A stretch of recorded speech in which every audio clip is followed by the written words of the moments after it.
I think we can agree that the perfect aperture for vlogging will always depend on the scenario and what you're trying to achieve. But if you had to pick one aperture, what would it be? So what's the best aperture for a vlog? You, the subject, you want to make sure you're in the foreground and there's a clear distinction between you and the background.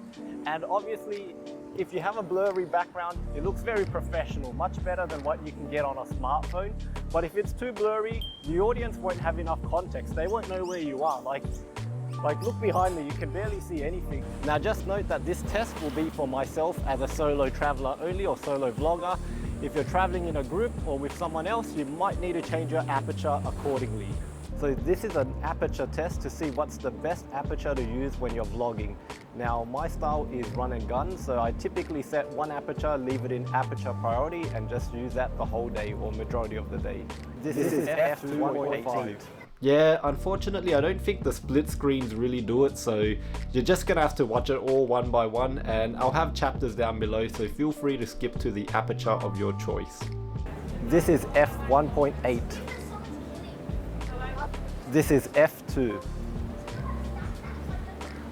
This is f2.2. This is f2.5. This is f2.8.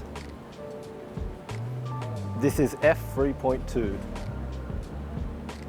This is f3.5. This is f4. This is f4.5. This is f5. This is f5.6. This is f6.3. This is f7.1. This is f8. This is f9. This is f10. This is f11. This is f13. This is f14. This is f16. This is f18. This is f20. This is f22.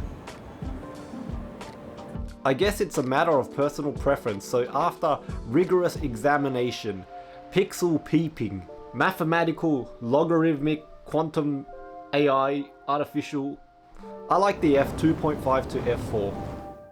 But what does Sony recommend? I've got their flagship vlogging camera with me, the Sony ZV-1. Now I'm using the Sony ZV-1 and I've got the background defocus on, and I'm just curious because this is meant to be Sony's point and shoot vlogging camera, and I want to see what the background blur is similar to in terms of aperture.